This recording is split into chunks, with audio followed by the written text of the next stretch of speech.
Olá, o meu nome é Vinícius e para esse seminário eu vou falar um pouco sobre esse artigo aqui. A tradução seria Identificação de genes candidatos para discriminação de colite ulcerativa e doença de Crohn. Bom, essas duas doenças que estão no título do trabalho, elas são doenças inflamatórias intestinais, que são um grupo de doenças inflamatórias crônicas que ocorrem no trato gastrointestinal do indivíduo. A colite ulcerativa e a doença de Crohn, elas são as duas formas mais comuns desse tipo de doença. É estimado que ocorram aproximadamente 700 mil casos dessas doenças por ano. E elas são doenças que possuem causas multifatoriais. Essas doenças elas acabam possuindo algumas diferenças, como por exemplo o local do trato gastrointestinal que elas vão ocorrer. A colite ulcerativa, que por exemplo, ela vai se restringir ao intestino grosso e ao reto, enquanto que a doença de Crohn ela pode ocorrer em qualquer parte do trato digestório. Tem algumas outras diferenças, como por exemplo a microflora intestinal e também a resposta imune que o indivíduo vai adquirir dependendo da doença, mas não existem só diferenças, existem muito mais semelhanças. E são essas semelhanças que acabam dificultando um diagnóstico para o paciente. Para vocês terem uma noção, cerca de 15% dos pacientes eles acabam recebendo um diagnóstico que é classificado como diagnóstico indeterminado, que é quando eles não conseguem diferenciar se o paciente tem uma ou a outra doença. Então, diante disso, um método que fosse mais preciso, que fosse mais exato, seria bastante necessário. Mas a gente ainda não tem um método desse tipo. É algo que precisaria ser elaborado. Já existem alguns genes que foram sugeridos para serem usados como marcadores para diferenciar entre a colite ulcerativa e a doença de Crohn, como, por exemplo, os genes envolvidos nessas vias aqui, TH1 e TH2, né, que seria correspondente aos linfócitos T, já que eles participam da patogênese de várias doenças que são autoimunes. Esses genes até podem ser usados como marcadores para discriminar essas doenças, mas eles não são tão precisos. Então a gente acaba caindo naquele problema que eu falei antes. E por isso, então, a gente precisaria de biomarcadores que fossem mais eficazes, que fossem mais exatos, para que a gente conseguisse ter um diagnóstico mais fiel. Sendo assim, então, o objetivo desse trabalho seria comparar de forma abrangente os perfis de expressão gênica entre os pacientes com colite ulcerativa, com doença de Crohn, e os grupos controles, que seriam aqueles pacientes que não desenvolveriam nenhum desses dois tipos de doença. E isso seria feito, então, usando os microarranjos de DNA para rastrear esses biomarcadores esses biomarcadores que fossem eficazes para fazer esse diagnóstico entre a colite ulcerativa e a doença de Crohn. Agora eu vou falar um pouco sobre os métodos. Em relação aos dados de microarranjo, o conjunto de dados do perfil de expressão gênica ele foi baixado de um repositório de dados genômicos funcionais, que é um repositório público. Ele é conhecido como GEL, que seria o Gene Expression Omnibus. Ele pertence à NCBA, tá? As amostras de biópsia ex vivo elas foram coletadas, então, de amostras de tecidos que foram doadas de 47 pacientes com doença de Crohn, de 27 pacientes com colite ulcerativa e de 25 pacientes sem nenhuma dessas duas doenças inflamatórias intestinais, que seria representado, então, o grupo controle. E um total de 99 chips, eles foram utilizados, estavam disponíveis para fazer essa análise de microarranjo. Pré-processamento de dados e análise de expressão diferencial. Os dados de expressão e os genes diferencialmente expressos, que também são conhecidos como DAGs, eles foram analisados utilizando esses dois softwares, o GelCarry e o Lyman, né? Sendo que ambos esses softwares eles utilizam uma linguagem de programação chamada de linguagem R. Então foram feitas duas frentes de análise, digamos assim. Uma estaria relacionada aos grupos de doença de Crohn e o grupo controle, e as outras análises em relação ao grupo de colite ulcerativa e o grupo controle. Também foram realizadas análises de enriquecimento funcional por Gene Ontology, conhecido como análises GO. Né? Os DAGs dos dois grupos, da colite ulcerativa e da doença de Crohn, eles foram carregados nesse banco de dados chamado de DAVID, que seria o banco de dados para anotação, visualização e descoberta integrada. Isso foi feito, então, para que fosse possível identificar as categorias GO, que elas fossem mais representadas, que fossem as categorias super representadas nesse processo, do processo biológico dessas doenças. E em relação à construção da rede de interação proteína-proteína, né, essas interações elas foram baixadas desses três bancos de dados aqui. o MINT, que seria o banco de dados de interação molecular, o HPRD, que seria o banco de dados de referência de proteínas humanas, e o BioGrid, que seria o repositório biológico geral para conjunto de dados de interação. Com isso, então, foram selecionadas interações presentes em pelo menos 2 desses 3 bancos de dados que eu falei aqui, e isso foi usado, então, para formar um novo banco de dados, que eles chamaram de banco de dados integrado, né, com esses dados de interação proteína-proteína. E a partir disso, então, entre os genes correspondentes aos chips de microarranjo, foram construídas redes de interação proteína-proteína, usando esse novo banco de dados integrado. Os genes com um grau de NOP que fossem maior que 15 nessas redes, eles foram selecionados como genes hubs, ou seja, aqueles genes com os quais era mais comum assim que outros genes interagissem. E, consequentemente, isso acabaria formando como se fossem sub-redes dentro da própria rede original, digamos assim. Depois, então, essas sub-redes elas foram analisadas para rastrear quais eram as sub-redes mais enriquecidas para esses genes diferencialmente expressos. Então, houve também uma triagem de genes candidatos dessas doenças, né? As sub-redes elas foram ranqueadas de acordo com aquele valor P, que foi obtido na análise de enriquecimento, e os genes em comum nas 10 principais sub-redes, né, com menor valor de P, e também os genes diferencialmente expressos, foram obtidos através, então, de uma análise de Venn. Então, esses genes eles foram classificados como aqueles genes candidatos para a doença. Agora eu vou falar um pouco sobre os resultados. Então, quando foi comparado o perfil de expressão gênica, foi obtido 25 genes diferencialmente expressos para colite ulcerativa e 87 para a doença de Crohn, sendo que desses, 18 eram DEGs para colite ulcerativa e para a doença de Crohn ao mesmo tempo. Né? E, consequentemente, então, 69 desses eram DEGs específicos para a doença de Crohn e 57 eram DEGs específicos para a colite ulcerativa. Na análise de enriquecimento por Gene Ontology, os DEGs no grupo da ADC eles foram enriquecidos em todas essas vias aqui, sendo que aqui está a quantidade de genes que está participando, que está envolvido em cada uma dessas vias, e aqui o nome das vias. Aqui eles acabaram chamando a atenção principalmente para a resposta inflamatória, né, e também para a resposta de defesa. E na colite ulcerativa, eles chamaram a atenção no transporte ônico e na quimiotaxia, mas também tem todas essas outras vias que também foram bastante enriquecidas. Tá. Em relação às redes de interação proteína-proteína, elas foram construídas, né?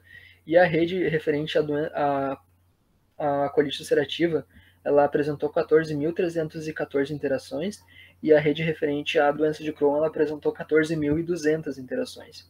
Eu queria poder trazer a imagem para vocês aqui, para mostrar essas redes, mas infelizmente eles não mostraram essa imagem no artigo, então não vai dar.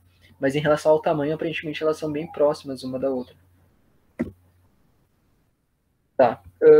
No grupo da doença de Crohn, então, considerando as top 10 sub-redes, haviam ao todo 23 genes, né, sendo que 10 deles eles foram classificados como hubs e os outros 13, então, eles foram classificados como aqueles genes interativos. Né, eles não eram hubs, mas eles interagiam com esses hubs. E para a colite ulcerativa foram 26 genes ao todo, né, sendo que 10 eram hubs e os outros 16 eram genes interativos. Aqui a gente consegue ver direitinho qual gene interativo vai interagir com qual gene hub. Aqui está separado direitinho. E nessa figura aqui de análise Venn, a gente consegue ver que dois dos genes eles são compartilhados entre os genes das sub-redes do grupo de doença de Crohn e os DEGs do grupo de doença de Crohn.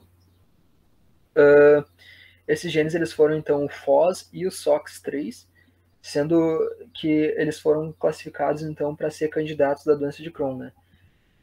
E da mesma forma também teve outros 3 genes que eles foram classificados como candidatos para colite ulcerativa, que são eles o HELB, o ZBTB16 e o FAN10-7A.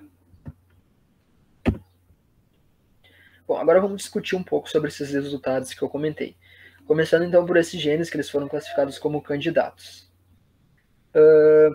Uma das possíveis causas da doença de Crohn e da colite ulcerativa que já foi proposto assim, seria uma resposta inflamatória anormal contra aquelas bactérias entéricas patogênicas que são mediadas por células imunes. E o gene FOS, que foi um daqueles genes classificados como candidato da doença de Crohn, no caso, ele já se mostrou estar relacionado a esse tipo de resposta inflamatória, né? Esse gene FOS ele é um gene que ele codifica as proteínas que são zíper de leucina. Essas proteínas elas se dimerizam com as proteínas da família Jun e elas formam um complexo de fator de transcrição chamado AP1, que seria uma proteína ativadora 1. E já foi relatado que esses complexos de fator de transcrição eles podem se ligar ao promotor desse gene aqui, o IFN gama, e ele vai acabar aumentando a expressão desse gene. E esse gene IFN gama, ele é um mediador-chave na resposta TH1, que está associada ao surgimento da doença de Crohn, né? Aqui era para ser gama, então eu acabei colocando errado.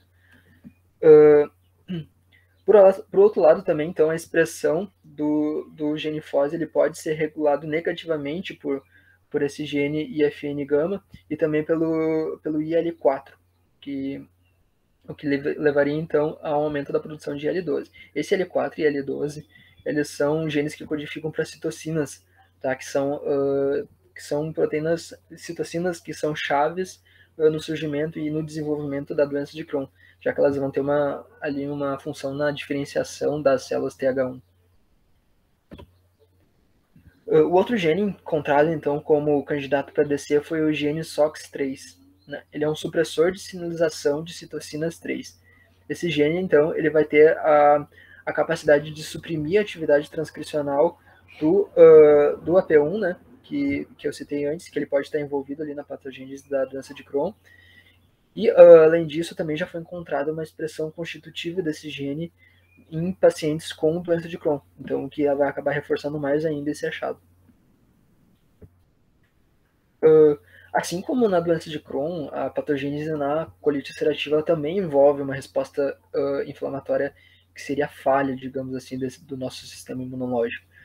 Porém, essa resposta inflamatória na colite ulcerativa se mostra mais relacionada às células TH2 do que às células TH1, que seria o caso da doença de Crohn.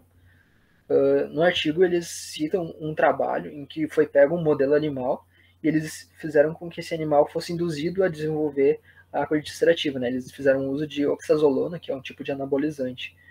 Nesse modelo, então, que eles induziram a colite ulcerativa, a resposta das células TH2 foi aumentada e isso contribuiu então para o surgimento da inflamação intestinal.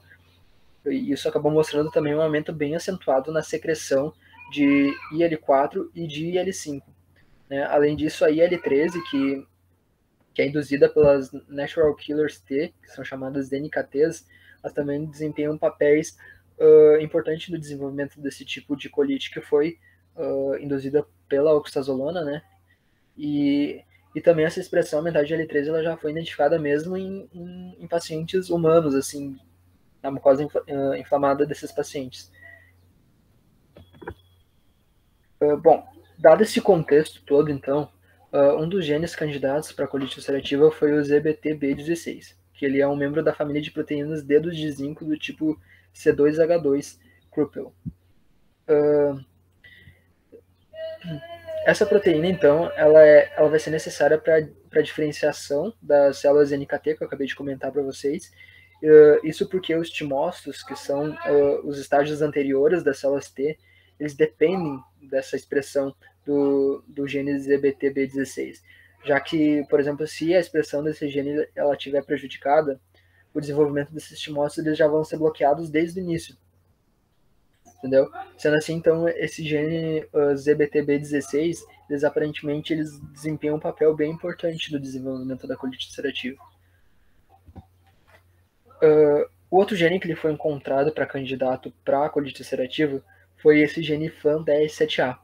Ele codifica, então, uma proteína que ele vai se associar à actina, né? E essa proteína ela vai ajudar, então, a modular a dinâmica dos filamentos de actina e vai ter um papel importante na organização do citoesqueleto e também dos microtúbulos.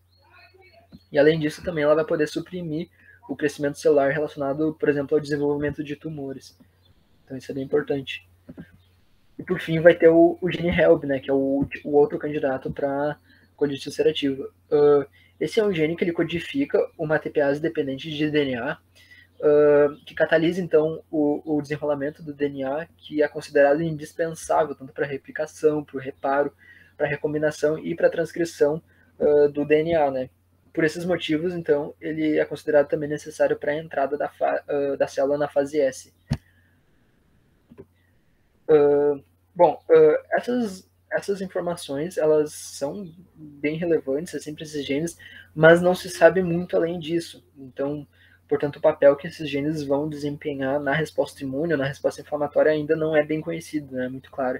Então, precisam ser feitas mais pesquisas para a gente conseguir traçar uma real conexão entre esses genes e a resposta inflamatória, a resposta imune. E por fim, então, chamou a atenção dos autores em relação às análises Go, né?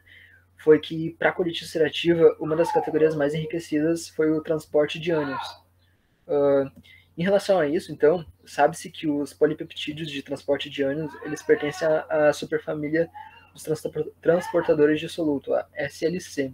Eles contribuem, então, para a absorção tanto de aminoácidos, de íons, de xenobióticos, de drogas, de vários outros compostos biológicos, né? O termo transporte aniônico, nessa análise de Go, que foi o que eles acharam, ele foi enriquecido por vários DEGs, mas também foi enriquecido por esses 3 genes aqui. No artigo, esses 2 aqui estão repetidos, mas eu acho que seriam diferentes. SLC 34A1, aqui eu acho que seria outro, e o SLC 20A2. Né? Eles são genes que pertencem a essa família SLC, que eu tinha comentado ali em cima.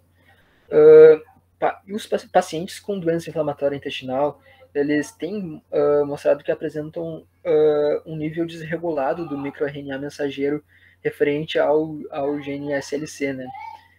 Que são localizados no intestino, nesse caso. E isso pode, então, estar contribuindo para a patogênese dessa doença, né? Portanto, então, é possível associar que as proteínas SLC elas têm essa relação com o transporte de ânions e que elas estejam envolvidas no desenvolvimento da colite ulcerativa. Porém, como no caso anterior, ainda é necessário que mais experimentos, mais pesquisas sejam feitas para a gente conseguir comprovar realmente essa hipótese, reforçar bem. Em conclusão, então, esse estudo ele revelou essas alterações genéticas distintas entre a colite ulcerativa e a doença de Crohn. Isso reafirmou aquela hipótese de que a doença de Crohn e a colite ulcerativa elas envolvem mecanismos diferentes em relação à fisiopatologia, né? E os genes candidatos FOS e SOX3, que foram identificados para DC, e os genes HELB, ZBTB16 e o FAN10-7A, identificados para colite ulcerativa, eles são então sugeridos como biomarcadores para discriminar essas duas doenças, porém é necessário fazer uma confirmação se eles são realmente válidos e sensíveis o suficiente para um diagnóstico diferencial bem exato, né? E para isso, então, seriam necessários a realização de estudos in vitro e in vivo para poder comprovar esse achado. E é isso. Muito obrigado pela atenção.